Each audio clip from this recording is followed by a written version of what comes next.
Well, Lisa's always had the name Lisa. It's been imprinted on the back of her entire literally existence. molded into the back of her head. Yeah, so and Lisa... Where she comes from is our dreams, but... Right, and some of our nightmares. Yeah, but realistically it's a factory and a place we used to work at together. Yeah, we worked at a retail store that sold a lot of like military surplus and paintball and airsoft materials and things like that. Yep. And the owner would bring in like these mannequins he'd buy at like closeout stores, like stores that run out of business. Yep. He'd go and gut them for like racks and things like that. And he brought in this parts of a mannequin. Yeah. And it was Lisa, and we all thought it was just funny because it was just a head on a torso. And something about her eyes, man. There was this guy we worked with there named Joe, who every time he came to work, every Saturday, the morning that he worked, he would redress her. Remember that? Mm-hmm. Every Saturday, Joe would, and the running joke was that it was Joe's girlfriend. Lisa was his lover. You remember that? Yeah. I forgot about that.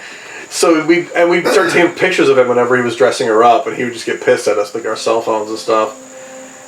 And then a bunch of us started like taking pictures of her when he wasn't there, of her doing things. Remember, we'd like pose her with like a line of sugar, make it look like cocaine. Be like, yo, Joe, your girl's acting up. Or she was sniffing glue. Yeah, we'd send him pictures because he had a real full-time job. We'd send him pictures and be like, your girlfriend's acting up. Or we'd have her like kissing another mannequin or something. And he'd always reply with like, you tell that bitch to get in line and stuff like that. Yeah. And it was just like a way to blow off steam at work. You know, like, and we would just have fun with it. And our other friend Steph, who worked there too, she was in on it. We would just harass Lisa. And we ended up with Lisa because our manager, our boss, one day told us to get rid of her. Yeah. He doesn't have legs and arms. This guy was a tool. I think there was a crack in the back of her head. There's a crack, he says she's broken, so... Just get rid of it before it messes it up any further. I remember on my last day working there, it was around the same time he told us to throw it out, so I went to take it to the dumpster, and... The dumpster was your bag? Somehow the trunk of my car... I went to leave and Lisa was there. I don't get it. Like, so we liberated Lisa. And then I left work that night. I think I came over to wherever you were living at the time, probably the old place in Plainville. It was probably Plainville, yeah. And there she was.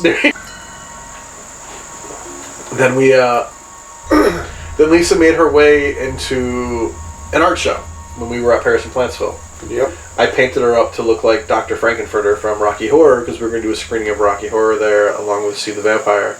That's right. I did like a Halloween themed art show with Christian. That's right.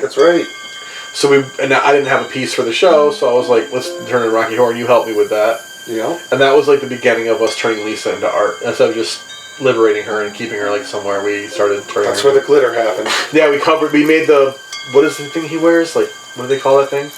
Lingerie? Corset? I guess. That thing he wears? Lingerie, sure. And because we just painted it black, we started throwing glitter at it, so the glitter would stick to it. And we put a tattoo on the back of it, like a tramp stamp. Yeah. And it said Joe. Yeah, that's and right. There was a heart with the word Joe for Joe. Our buddy Joe, who was in love with her, was his girlfriend. And then, yeah, Lisa's been through more phases than Madonna. Yeah, more and more. But all of them are original. And then we had a new studio in Plainville, and Lisa disappeared. Do you remember that? We lost Lisa for like a year.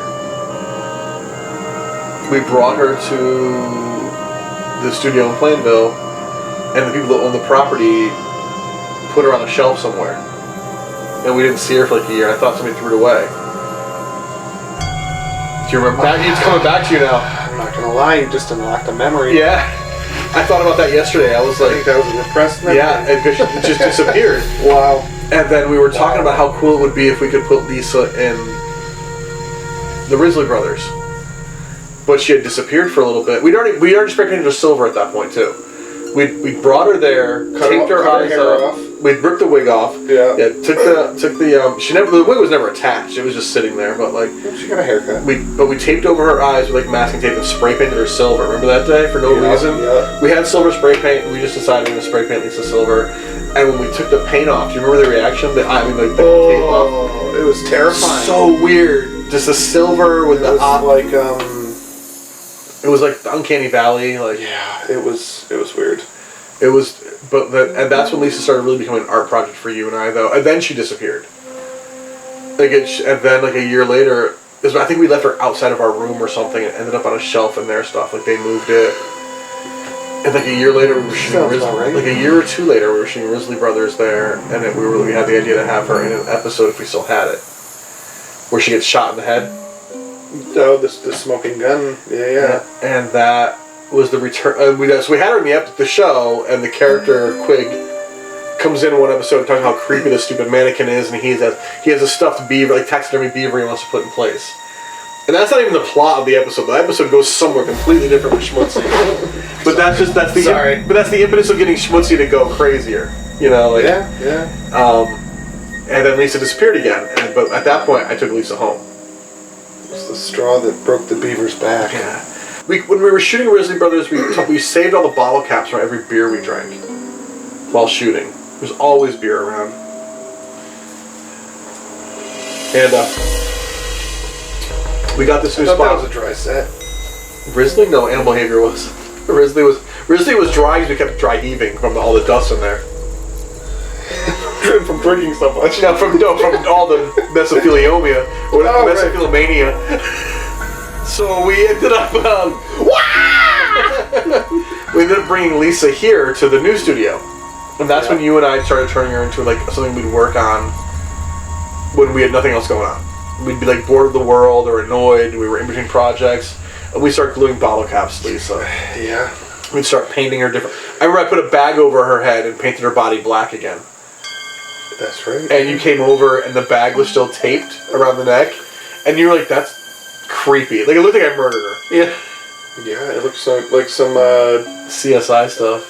Yeah, some horror movie, something. Yeah. And then we decided to turn her into an art project, and we came up with the clock. We came up with a light on her head. Ricky helped us put some of the bottle caps on for sure, though. The coin over the hole. That was well, yeah. We had there's this place we go called Gamecraft, and they have the coins for the tokens for their video games and all that.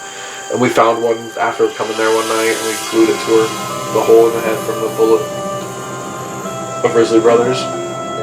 Idiots. We're all idiots. But like things that, like whenever we had nothing else going on, we would mess with Lisa. We'd make Lisa the next level of art. She's always been an ongoing project and an inspiration and a mascot. Yeah, a mascot, and it always made us happy. We could be pissed off at the world, but there was always Lisa. You know, we'd always joke around and we'd bring Lisa to events, and then we ended up working her into Bernice too, because that movie was very much healing for all of us. You know, we made that movie coming out of COVID, and we all were struggling with different things in our lives, and working Lisa into that was important to us. It wasn't just like, oh, it'd be funny if this mannequin was in this scene. We purposely we need this there, because that's part of the journey to get through these 20 years of Elmwood Productions too. Lisa was part of it. We want to make sure we represented her. She was a coping mechanism almost. Yeah. And then we made Bernice too, and Lisa was there, and then we kept adding stuff to her. We gave her a little stand. We gave her the canvas behind her with the crazy painting you and I did together. The paper marionette hanging off of it. So we kept adding to her and adding lights, because it's fun to put lights on everything, and the feather boa. And then she ended up in an art show, the Behind the Mask art show, which was great because that show was about coping with trauma and issues, and we definitely had trauma, and Lisa was something we'd go to what's the word I'm looking for? Escape, or I guess escape is a good word. I was thinking more like a release. Yeah, I mean, it was definitely like a release. Was messing with the way this mannequin we didn't even pay for, and we turned her into something, and now she is real art. And she's been there from the We've had her for 10 years. From the beginning of us being friends. Yeah, we met in 2012, and we stole Lisa. We liberated Lisa a year later in 2013. It's now 2023, and Lisa's in an art show in Hartford. That's crazy. Yeah. Cheers. So for those of you who've seen Lisa over the years, like that's the basic story of where Lisa came from. I feel like she should have her own like Instagram or Facebook at this point. You know, we set up a Facebook for her at one point, but we deleted it. I don't know why. We did. Yeah, you and I set up a Facebook. Lisa Mannequin. She had her own Facebook. Oh my! I do now. I don't remember why. I think we just got tired of like having it there. Yeah. But stick around after we're done talking. Because you're gonna have a nice little photo gallery of Lisa and some history videos of Lisa too. Because we did some other videos with her. Tons. Tons of videos. We made 3 other videos with her for like gag stuff. Like we poor Amanda making head. Yeah. You see that video? We tormented this girl that worked on the movie with us head with Lisa one night. Like we do. And then Lisa ended up in Bernice. You'll see the clip from there in this video too. Yeah. Hopefully that'll make you want to see the rest of the movie if you haven't yet. Yeah. But if you want more Lisa content, let us know. Let us know because we'll be happy to do stuff with. Otherwise, she's just gonna end up a lamp in our studio, which is fine too. Which is what she's been for a while. Yeah. With a clock that doesn't work right. Yeah. Even no matter how many times we fix it. Time keeps on slipping. That's what Seal said. That is what Seal said.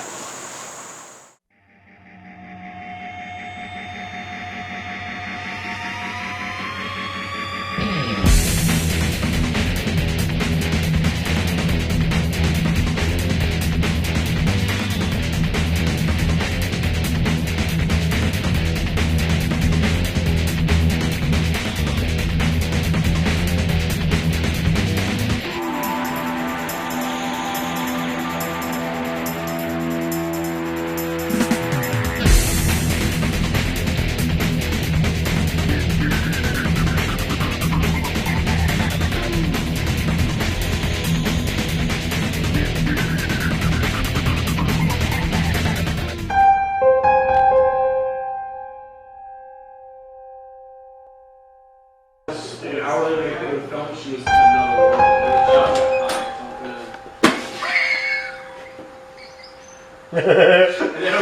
If I didn't already be, yeah, they were gonna.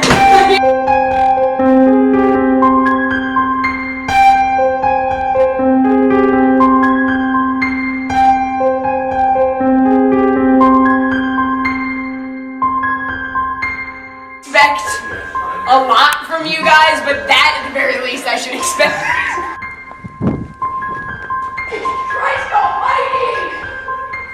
Fuck you, Ricky! Fuck you!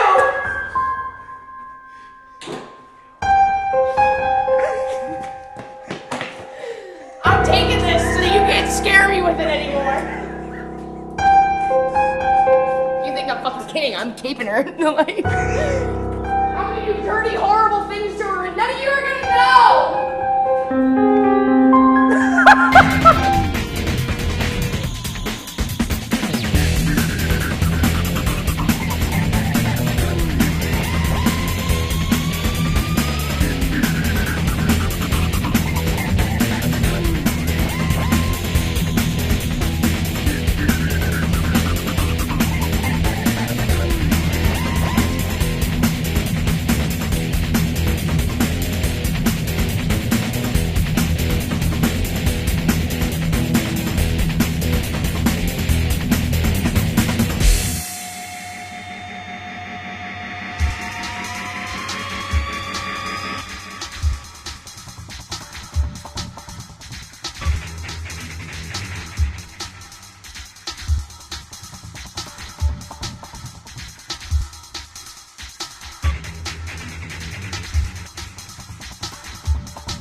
Thanks for watching. Don't forget to like and subscribe, and check us out on all social media.